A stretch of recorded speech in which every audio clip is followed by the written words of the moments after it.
बिस्मिल्लाहिर्रहमानिर्रहीम। अस्सलामुअलैकुम स्टूडेंट्स। तो आज हम चैप्टर नंबर 7 का लास्ट आर्टिकल स्टडी करने जा रहे हैं और ये आर्टिकल है आइसोमेरिज्म।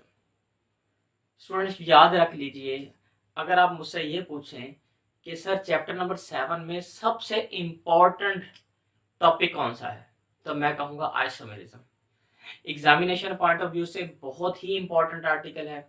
यानी आप यूँ समझ लें कि अगर मुझे एक क्वेश्चन चॉइस किया जाए कि मैं एक क्वेश्चन चॉइस करूं एग्जाम्स के लिए, तो मैं आइसोमेरिज्म को चॉइस करूंगा। तो इसको आपने अच्छे तरीके से स्टडी करना है, अच्छे तरीके से आपने लेक्चर को सुनना है और आपने इसको अच्छे तरीके से याद करना है। लॉन्ग क्वेश्चन तो आता ही आता है, अगर लॉन्ग क्वेश्चन आए तो इसमें से एटलीस्ट एक दो शॉर्ट क्वेश्चन भी लाजमी पूछता है वो। ठीक है ना जी। तो आइसोमेरिज्म पढ़ते जाते हैं हम। तो आइसोमेरिज्म एक्चुअली बेटा है क्या? ऑर्गेनिक केमिस्ट्री में हमने ये बात पढ़ी थी कि लाखों कंपाउंड्स हैं और एक कंपाउंड को अगर आप मॉलिक्यूलर फार्मूला देखें तो उसको आप हंड्रेड्स ऑफ वेज में बाज दफा लिख सकते हैं। आपको कई वेज होते हैं उसको राइट करने के, उसका स्ट्रक्चर बनाने के। तो वो जो स्ट्रक्चरल फार्मूलाज होते हैं वो एक दूसरे के आइसोमर्स कहलाते हैं। मैं एग्जांपल देता हूं आपको। हम बात करते हैं C10H22। आपको पता है ये डीकेन है। हमने पहले भी एक लेक्चर में ये बात की थी कि डीकेन बज़ाहिर इसमें 10 कार्बन 22 हाइड्रोजन है, लेकिन there are 75 ways to write its formula, so it has 75 isomers. तो यहां से हमें पता चल रहा है कि आइसोमर्स क्या होते हैं।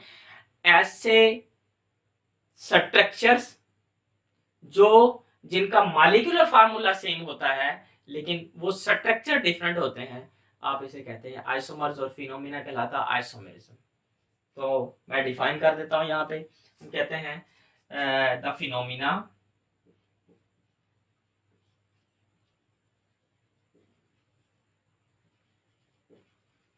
in which molecules have same molecular formula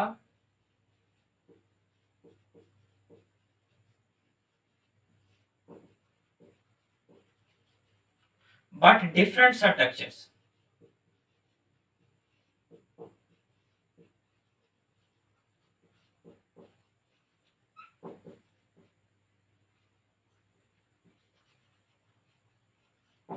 आप डिफरेंट स्ट्रक्चरल फार्मूला भी कह सकते हैं, is called isomerism.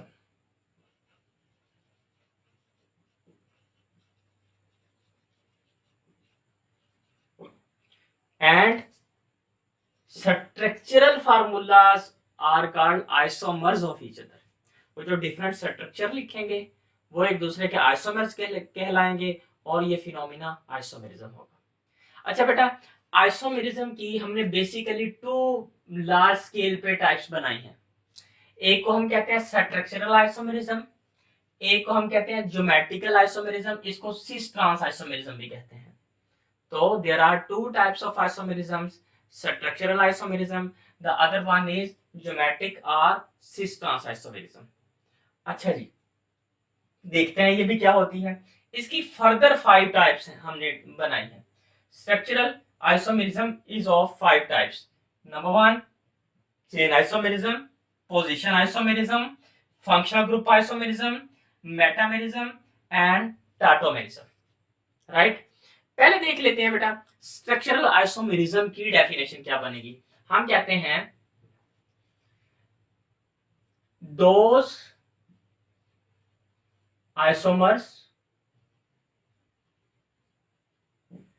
which are formed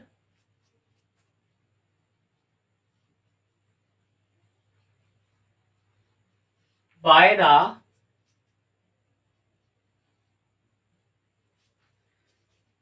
different arrangement of atoms in a molecule. Different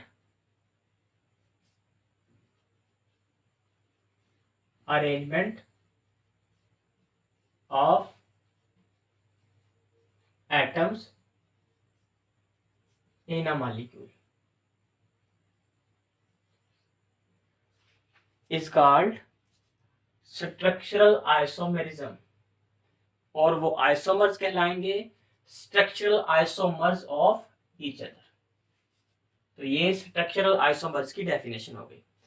और स्ट्रक्चरल आइसोमरिज्म मैंने क्या कहा, 5 टाइप्स की होती हैं। हम सारी टाइप्स को स्टडी करते हैं। पहले बात कर लेते हैं जी, चेन आइसोमरिज्म क्या होती है जी।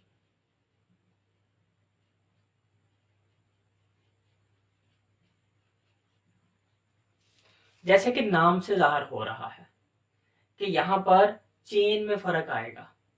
बेटा ये आइसोमरिज्म जब स्टडी करते हैं तो पता चलता है कि यहाँ पर कार्बन एटम्स की चेन में फर्क आएगा। तो हम इसको डिफाइन कर लेते हैं। Type of isomerism which arises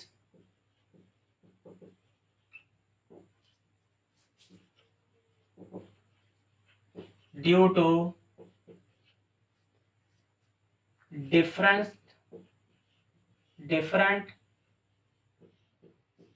chains of carbon की जो चेन्स होगी वो डिफरेंट हो जाएंगी, तो ये आइसोमरिज्म कहलाएगी चेन आइसोमरिज्म। मैं एग्जांपल देता हूं। आप लिखते हैं पेंटेन,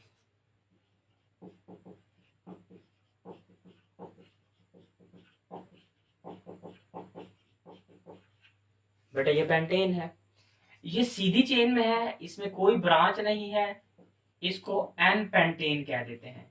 एन वर्ड जो है वो नॉर्मल से लिया हुआ है, यानी नॉर्मल हम पेंटेन की सीधी चेन लिखते हैं तो एन पेंटेन कह देंगे इसको। अब मैंने इसको एक और तरीके से लिख दिया आपके सामने।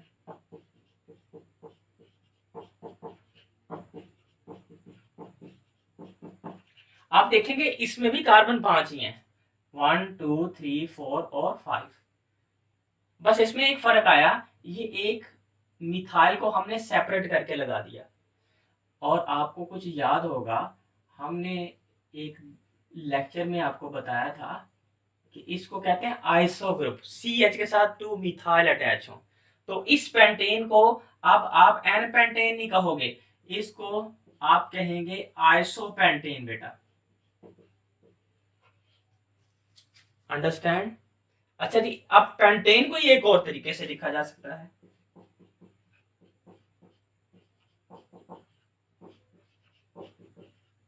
This way. ये जो चीज है इसमें भी देखेंगे कार्बन 5 है टोटल, और हाइड्रोजन कंसीडर करेंगे आप तो तीनों के अंदर 12 हाइड्रोजन होंगे पेंटेन। मॉलिक्यूलर फार्मूला तीनों का सेम है, ये देखें, स्ट्रक्चर दोनों तीनों का डिफरेंट है। अच्छा इसको क्या कहते हैं, इसको आप याद रख लें। आप जब आपको एक कार्बन के साथ 3 मिथाइल नजर आएंगे, एक कार्बन के साथ 3 methyl at the end of chain, तो बेटा आप इसको कहेंगे न्यू। तो इस कंपाउंड को बोलेंगे न्यू पेंटेन। यस, ये नॉर्मल पेंटेन, एन पेंटेन, ये आइसो पेंटेन और ये न्यू पेंटेन। बेटा इन तीनों पेंटेन्स की प्रॉपर्टीज में भी फर्क होगा। आइसोमर्स की डेफिनेशन में ये बात आती है कि आइसोमर्स ऐसे स्ट्रक्चर्स हैं जिनका स्ट्रक्चर तो फर्क है ही है, उस स्ट्रक्चर में फर्क आ जाने की वजह से बेटा इनकी प्रॉपर्टीज में भी फर्क आएगा। इसका बॉइलिंग पॉइंट ज्यादा होता है, इसका कम होता है, इसका इन दोनों से बॉइलिंग पॉइंट कम होता है, तो प्रॉपर्टीज में फर्क आ जाएगा। आप इसे बोलते हैं चेन आइसोमेरिज्म। जिस तरह मैंने ये चेन्स लिखी, आप तमाम अल्केन्स में देख सकते हैं चेन में फर्क आ जाएगा, तो ये चेन आइसोमेरिज्म कहलाएगी। तो सेकंड टाइप है स्ट्रक्चरल आइसोमेरिज्म की, उसे कहते हैं पोजीशन आइसोमेरिज्म। हम देखते हैं पोजीशन आइसोमेरिज्म को। ये देखिए जरा,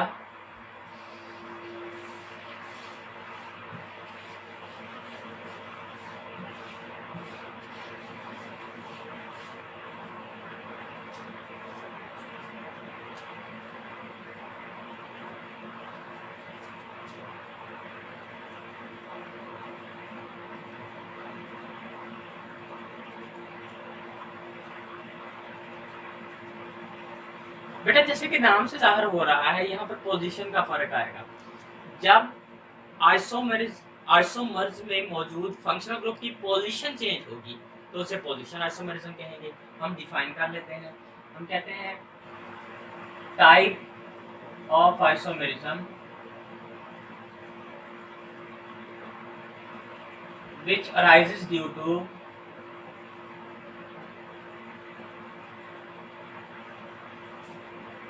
different position of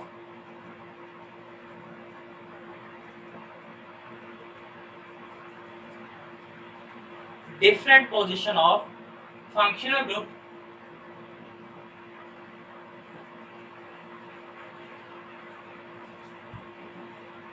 on the carbon chain।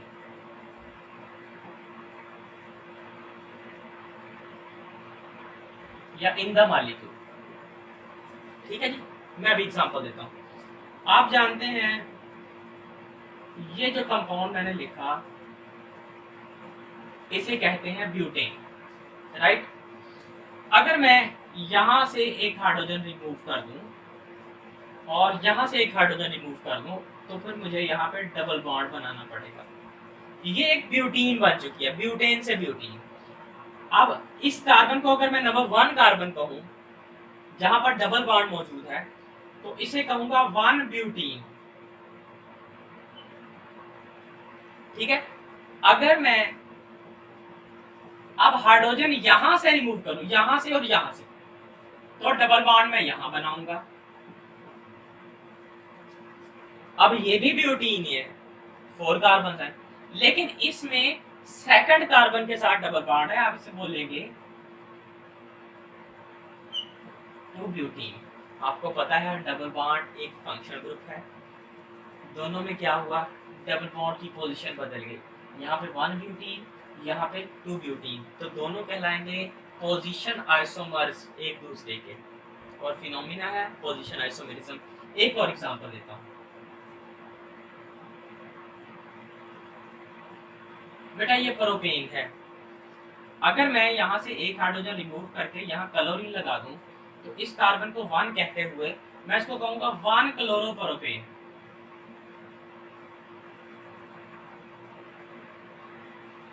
और अगर मैं एक और मॉलिक्यूल लिखूं और उसमें क्लोरीन 1 की बजाय इस पोजीशन पे लगा दूं, ये देखिए जरा,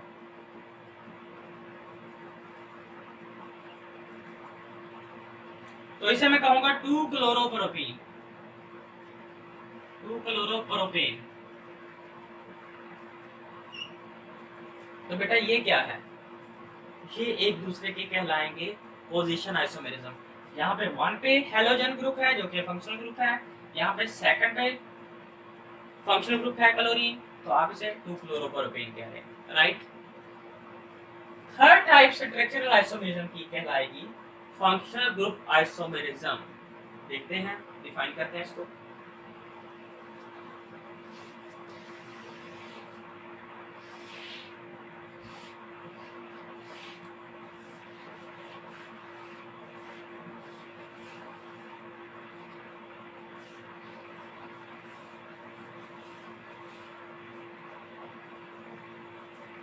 functional group isomerism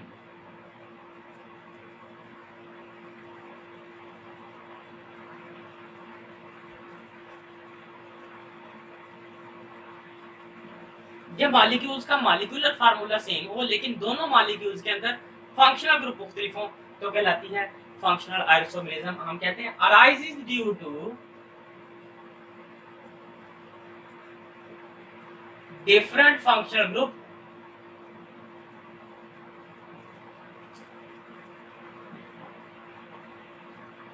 in the molecule, in molecules. बेटा अभी एग्जांपल लेंगे तो आपको समझ आ जाएगी। देखिए एक मैं मॉलिक्यूलर फार्मूला लिख रहा हूं C2H6O। अब इसकी मैं 2 डिफरेंट स्ट्रक्चर बनाता हूं। एक मैं लिखता हूं CH3 CH2OH। बेटा देखें 2 carbon G, 6 hydrogen G, 1 oxygen yes.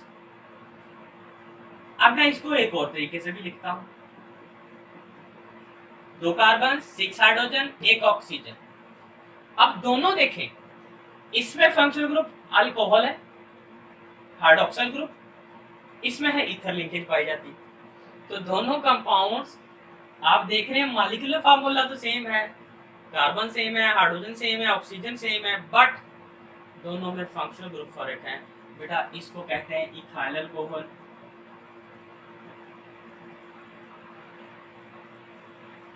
और इसको कहते हैं डाई मिथाइल ईथर।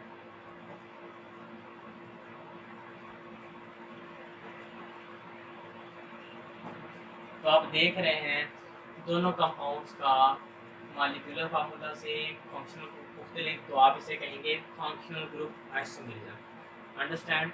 बेटा नेक्स्ट टाइप है मेटामेरिज्म। मेटामेरिज्म क्या कहलाती है अभी देख लेते हैं।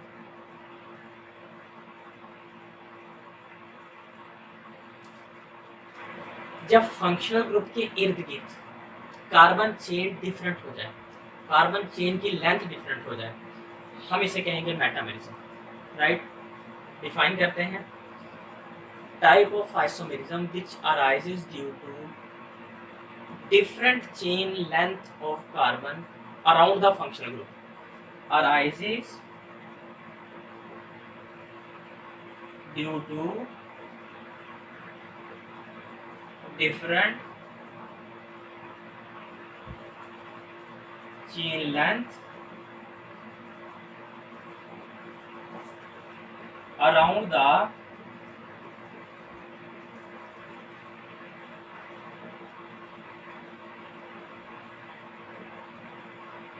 Functional group.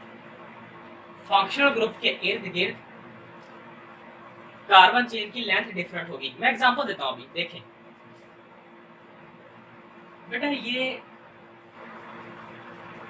ईथर लिखी मैंने, आप देखें ऑक्सीजन के इस साइड पे एक कार्बन है, इस साइड पे 3 कार्बन है, इसे कहते हैं मिथाइल प्रोपाइल ईथर। लिखता हूं मैं, मिथाइल प्रोपाइल ईथर। अब मैं यूं करता हूं, ऑक्सीजन को मैं सेंटर में ले आता हूं। आप इस कंपाउंड में देखेंगे ऑक्सीजन यहां से यहां चली गई है,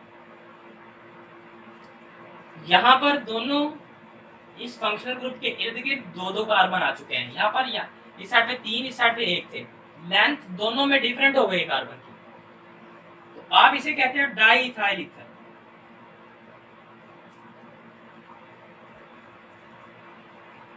बेटा ये दोनों कहलाएंगे एक दूसरे के मेटामर्स, क्योंकि फंक्शनल ग्रुप के इर्द गिर्द दोनों में कार्बन चेन की लेंथ डिफरेंट हो गई। इसी तरह से ईथर के साथ साथ कीटोन्स में भी ये आप कीटोन भी बना सकते थे।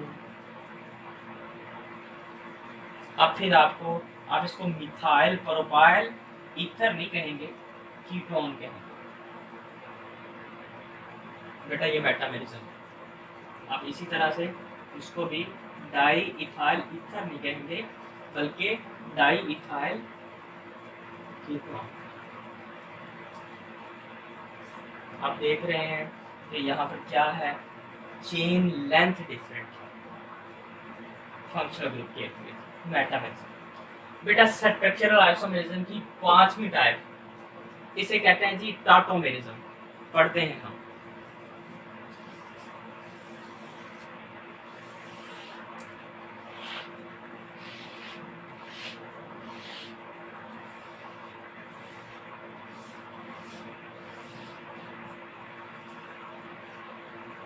टाटोमेरिज्म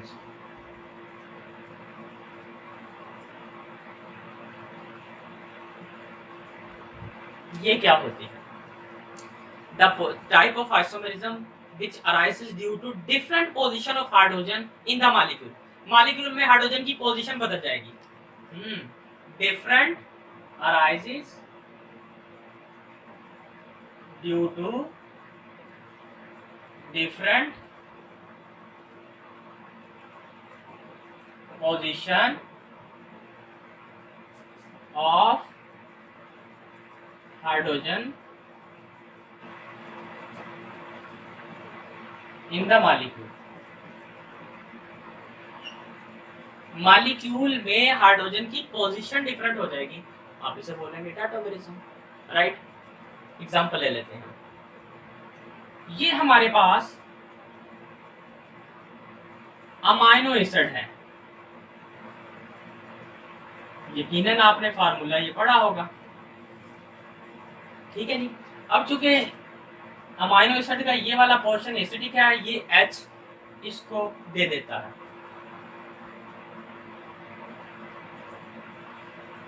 तो जब इसने H दिया इस पे नेगेटिव आ गया और इसने H एक्सेप्ट कर लिया, इस पे पॉजिटिव आ गया। बेटा ये अमाइनो एसिड है, कोई भी जर्नल R से पता चलेगा कौन सा अमाइनो एसिड है, और ये वाला इसकी आयनिक फॉर्म है, इसे ज़्विटर आयन बोलते हैं।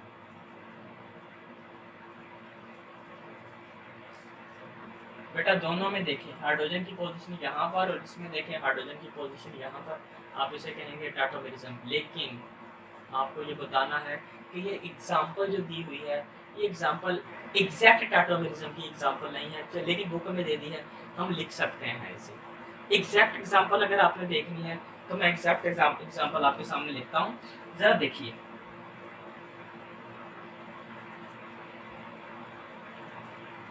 बेटा ये आपके पास एसिटल्डिहाइड है। अब आपने पता क्या करना है, इस हाइड्रोजन को यहां ले आना है, ये डबल बॉन्ड फिर सिंगल हो जाएगा और ये इस कार्बन कार्बन के दरमियान बन जाएगा। अभी ये नहीं यूं हुआ, यहाँ CH2, यहाँ पर डबल बॉन्ड हो गया, इस कार्बन का ऑक्सीजन से सिंगल हो गया और इस ऑक्सीजन के साथ H आ गया यहां से, ठीक है बेटा। इस कंपाउंड को कहते हैं इनोल। क्यों इनोल कहा, ये अल्कीन का इन यहां से लिया और अल्कोहल का ओल ले लिया, तो ये कंपाउंड बना इनोल। इसको टाटोमेरिज्म को बोलते हैं कीटो इनोल टाटोमेरिज्म। ये टाटोमेरिज्म की एग्जैक्ट एग्जांपल है और आप ये लिखेंगे, राइट। लो जी, टाटोमेरिज्म स्ट्रक्चरल आइसोमेरिज्म की पांचों टाइप्स हमने पढ़ ली हैं और बड़ी आसानी के साथ, होप कि आपको समझ आ गई होंगी। अब मैं आपको ज्योमेट्रिक या सिस ट्रांस आइसोमेरिज्म करवाता हूँ। ये आइसोमेरिज्म की दूसरी टाइप है। पहले तो हम ज्योमेट्रिक आइसोमेरिज्म को डिफाइन करते हैं।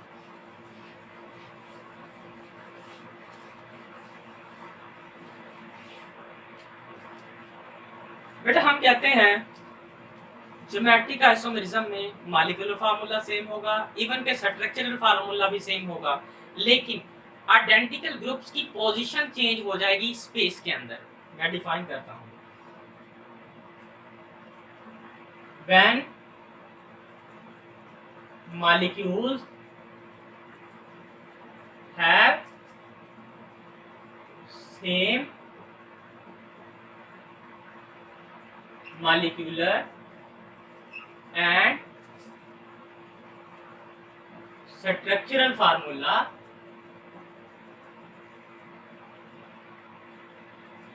but different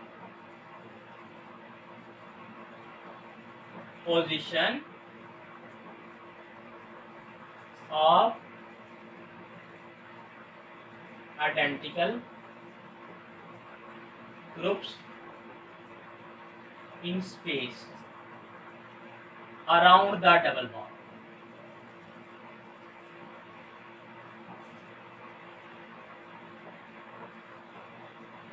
अभी आपको एग्जांपल देता हूं, जरा देखिए।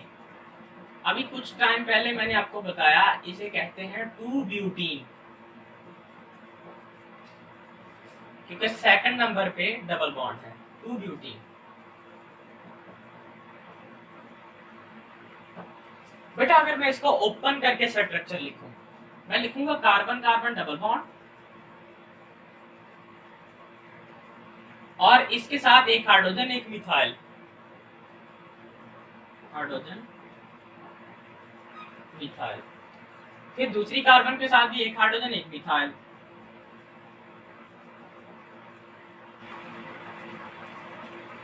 अब इसी स्ट्रक्चर को मैं एक और तरीके से लिख सकता हूँ, वो कैसे? मैं इन ग्रुप्स को ऐसे ही लिखता, यहां पर इसकी पोजीशन बदल देता, मिथाइल ऊपर हाइड्रोजन नीचे। जरा आप देखिए, यहाँ पर आइडेंटिकल ग्रुप हाइड्रोजन और मिथाइल आइडेंटिकल ग्रुप्स, मिथाइल एक साइड पे थे, हाइड्रोजन एक साइड पे थे, और यहाँ पर देखिए आप अपोजिट साइड पे मिथाइल चले गए, हाइड्रोजन भी अपोजिट साइड पे चले गए। बेटा जिसमें सेम साइड पे हैं इसे कहते हैं सिस आइसोमर, जिसमें अपोजिट साइड पे हैं इसे कहते हैं ट्रांस आइसोमर, और ये फिनोमिना कहलाता है सिस ट्रांस आइसोमेरिज्म या ज्योमेट्रिक आइसोमेरिज्म।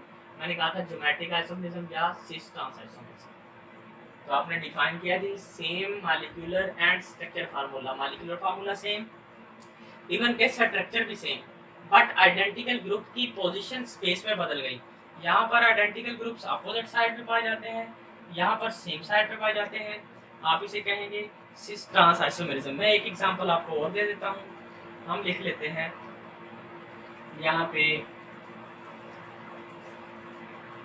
ये मॉलिक्यूल, यहाँ पे ब्रोमीन डबल बॉन्ड कार्बन, यहाँ पे क्लोरीन, यहाँ मिथाइल, यहाँ पे सपोज इथाइल।